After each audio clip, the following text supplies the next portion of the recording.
Welcome to this episode of Substantial Matters, Life and Science of Parkinson's. I'm your host, Dan Keller. At the Parkinson's Foundation, we want all people with Parkinson's and their families to get the care and support they need. Better care starts with better research and leads to better lives.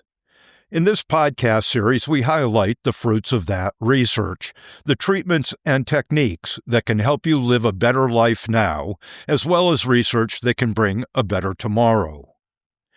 Research on Parkinson's disease has come a long way, investigating new therapeutics with an eventual goal of finding a cure.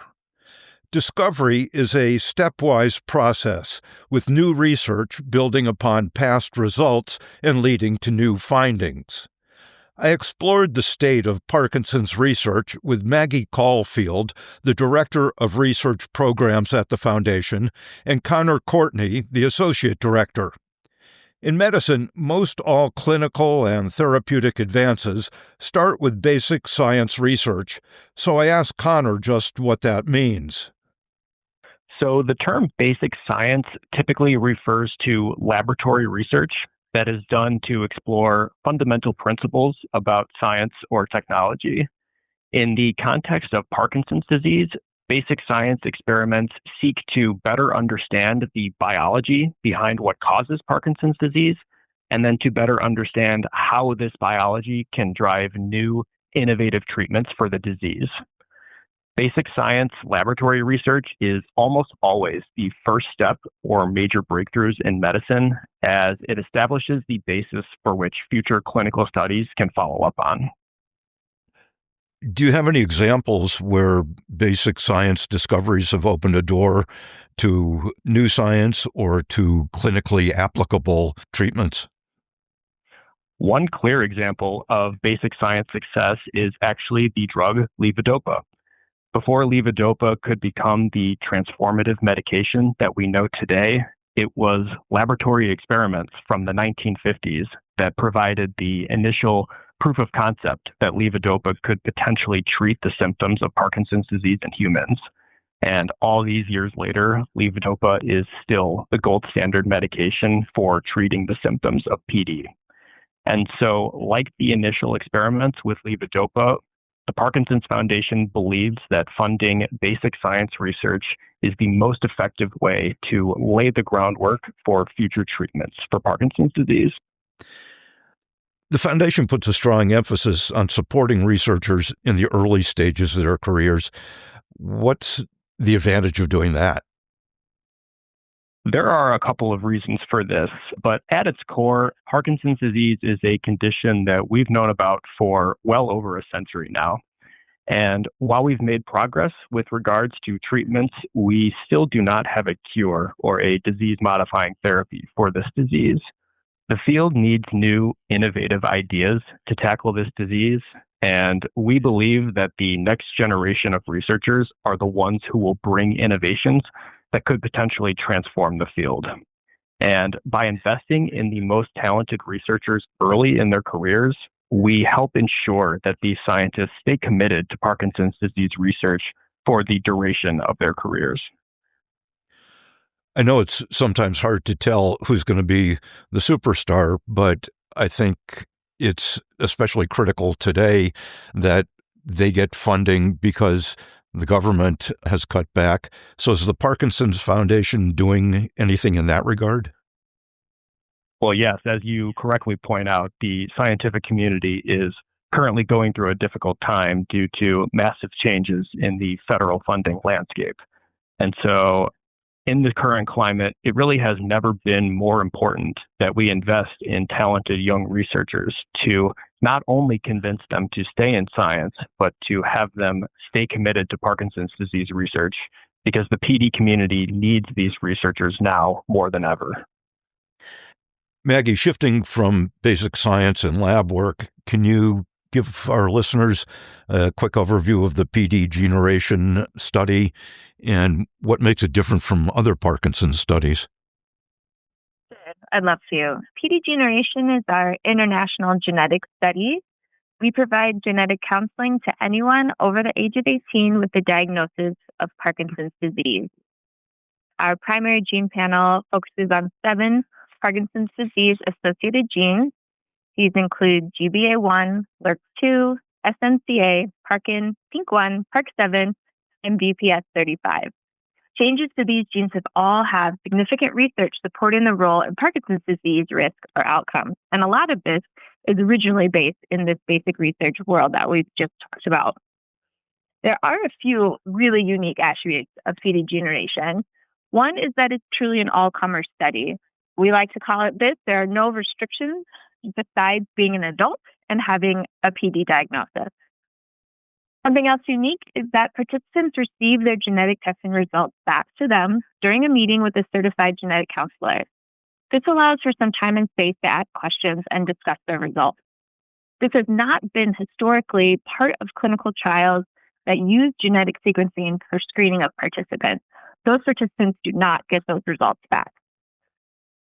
Another unique thing about PD generation is that we allow for participation completely remotely, meaning someone with PD never has to come into a clinic to participate if they don't want to. We offer a TASO kit, which is an FDA-approved self-collection kit for blood, which can be shipped to a participant's house, and then they can pop it back into the mail to be sent off for genetic sequencing.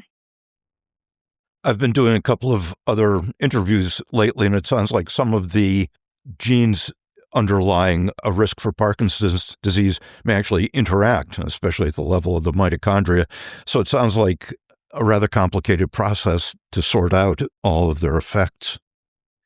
Absolutely. And it's becoming more evident, again, a lot of times through this basic research platform, that there are overlapping mechanisms that are affected by multiple genes, as you're alluding to. So the mitochondria is one, so the energy powerhouse of the cell. Another one is what I always call taking out the trash, the lysosome. This is what degrades proteins that are either misfolded or no longer needed. And multiple of these genes play into those pathways.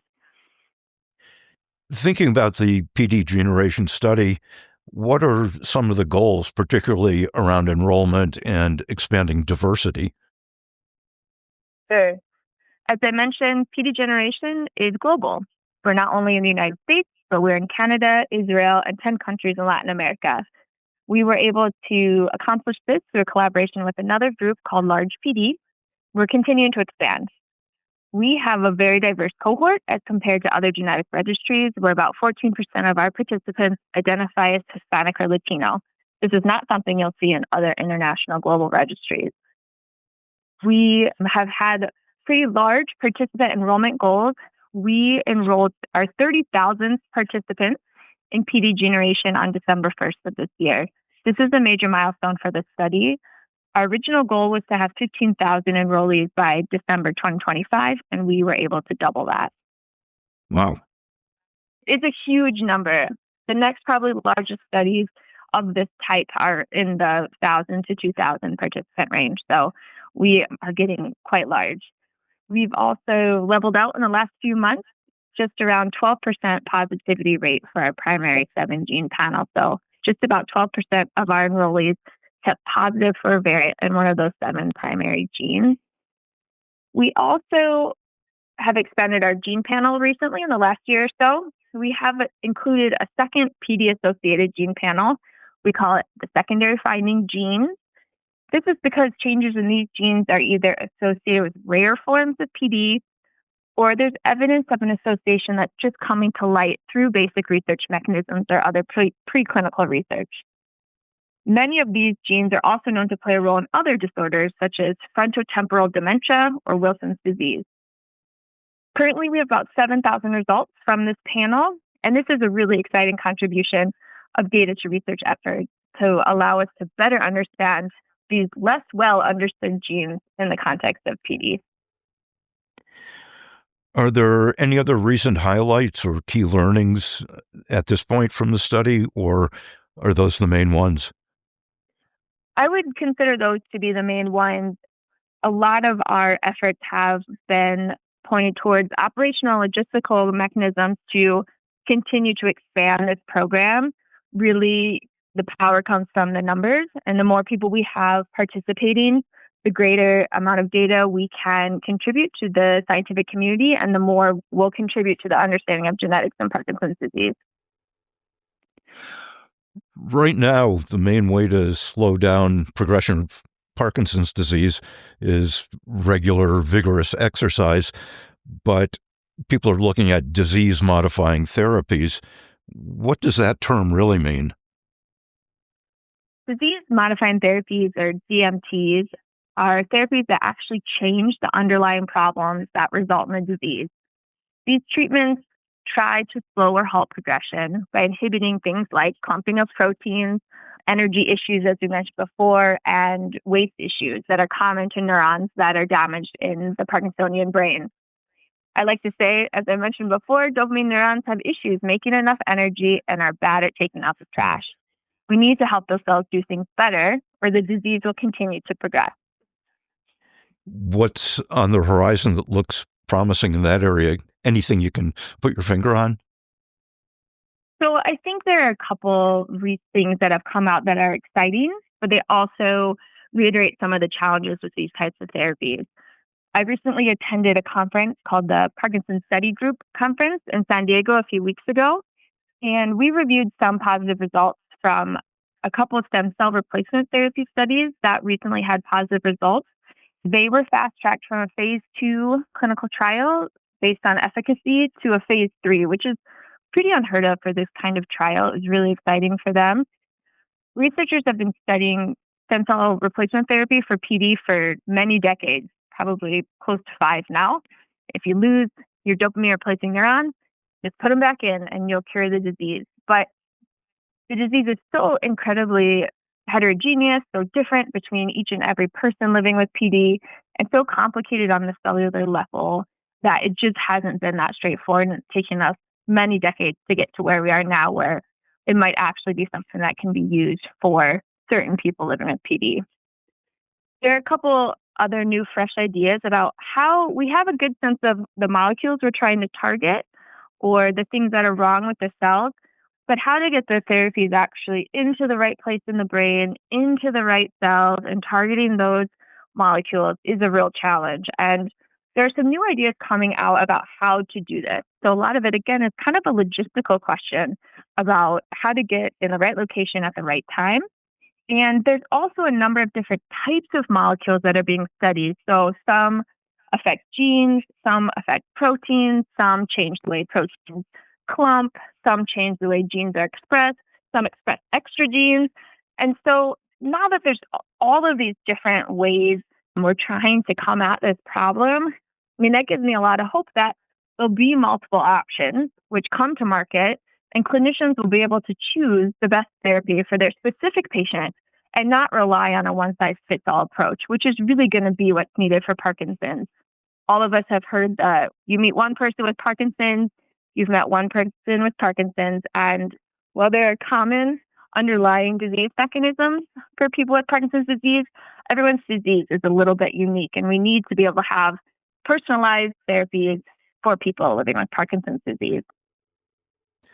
It really sounds like this almost circles back to PD generation and being able to tell what the underlying gene defect is in some people, or also obviously incorporating clinical signs and symptoms.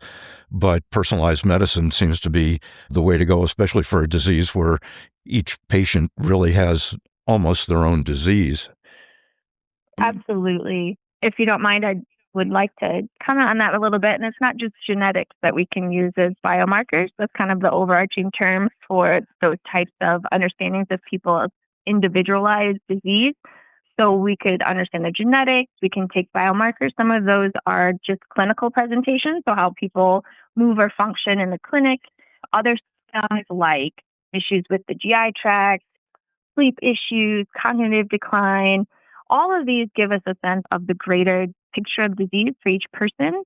There's also different proteins, inflammatory markers in the blood and cerebrospinal fluid that we can use to sort of group people living with PD into different buckets so that treatments can be more specific for those buckets of people. You mentioned that a phase 3 trial is starting. That's a big leap going from a phase 2 to a phase 3, because in phase 2, you're looking at drugs to see if they actually work in any way. And so many candidate drugs go by the wayside at that point. So being able to take it into a phase 3 is quite an advance. Absolutely. And especially for something like stem cell therapy, that's relatively, it's pretty invasive as far as therapies go. It's a surgical intervention, and you're putting in, cells that, and in this case, are not from the person's body into their brain in multiple locations deep inside the brain. It's really exciting to see this sort of therapy make it through phase 2, because it is where most trials kind of come to an end, and move into phase 3 where they can expand, put it into more people who are interested and willing to take the risks associated with this surgical intervention, and see if it can be more widely used. Connor, how does research participation help move the work forward? And what do you think is most promising or exciting on the realistic horizon? Well, I think everything that Maggie just said was right on point. So I'm going to go a little bit of a different direction and say one thing that I find very encouraging is the growing acceptance amongst both the scientific community and the general population at large regarding the extent to which environmental factors contribute to the development of Parkinson's disease. While this is not a new concept, there have been a number of recent high-profile studies demonstrating the strong link between exposure to environmental toxicants like pesticides and air pollution and Parkinson's disease. I hope that more research will continue in this area, and perhaps more importantly, that the impact of this research will continue to raise awareness on this topic and hopefully lead to some meaningful regulation down the road. I did some writing for the National Institute of Environmental Health Sciences, and one of the studies that I reviewed showed that environmental factors actually overwhelmed the genetic influence. Now, they may interact. You may have an underlying genetic type, which then a second insult comes along and activates. But it was quite remarkable how the environmental factors were very important in development of many neurodegenerative diseases. Absolutely. And that dual hit hypothesis that you alluded to is very relevant, and a lot of research is really looking into that at the moment. Environmental exposures are critical to neurodegenerative diseases, and we're only just scratching the surface as to what we know on that topic. Maggie, can you add anything to that about how research participation helps move the work forward? I know studies are always looking for people with a disease or without it, healthy controls, to enter the study. Absolutely. And so this is more in the context of a clinical trial, but all of our disease-modifying therapies for PD are currently in some stage of preclinical or clinical research. We don't have any FDA-approved therapies for disease modification in PD. We only have symptomatic treatments. It can be really difficult to fully enroll clinical trials. There are so many barriers to enrollment, things like simply not even knowing the trials are taking place, not knowing your genetic background, which could play a role in whether or not you can be included in the trial, not having access to the trial geographically, and there can be quite a burden to your lifestyle or a high risk level that you may or may not be comfortable with. But if we're unable to enroll these clinical trials and move this research forward, we'll never really know if any of these potentially promising therapies can change the course of disease for people living with PD. And it's really the only way we can do this. So we really need to work together as researchers, clinicians, and participants to be willing to help ourselves, our community, and the future generation. Is there anything to add? Either of you think of something we've missed or is important to add? I don't know if this is helpful or not, but when I talk about genetics and environmental factors, I like to use an analogy of a jar with marbles in it. So everyone starts out with an empty jar, and your genetic predisposition for Parkinson's disease is a certain number of marbles, let's say. So it fills up your jar somewhat. Some have more marbles, some have less. And then you add on the environmental factors. Again, a wide range of how many environmental factors you come into that increase your risk of Parkinson's disease, and that will continue to fill your jar of marbles. And then the big three, the third one we haven't really talked about is age, right? That's the highest risk factor for Parkinson's disease. You add your age on top of that. And for some people, those combinations will fill your jar with marbles and you end up with Parkinson's disease.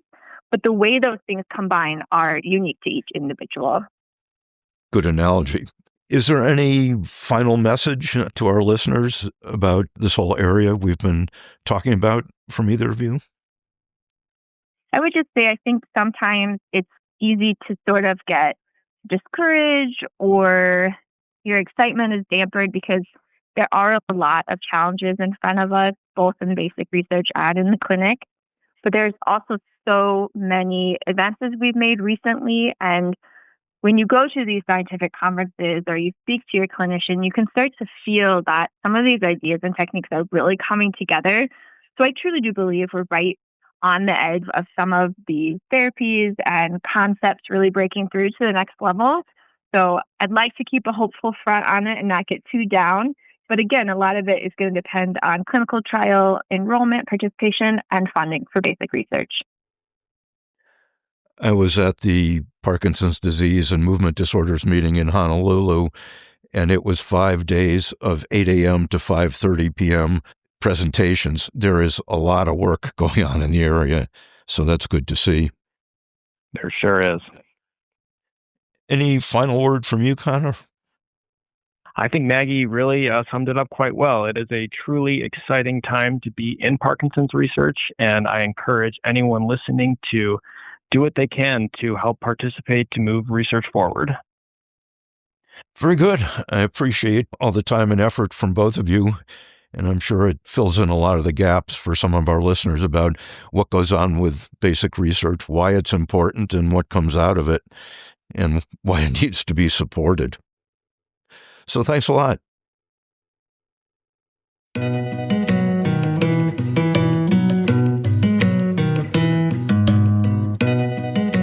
To learn more about ongoing research and how the Parkinson's Foundation is advancing discovery, go to parkinson.org and near the top of the page, click on Advancing Research.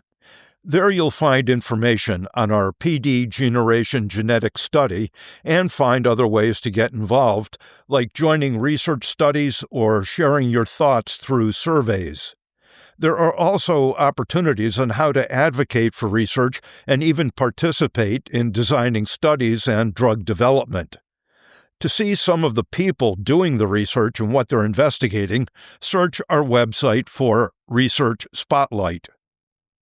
For more on this topic or anything else having to do with Parkinson's, our PD information specialist can answer questions and provide information in English or Spanish.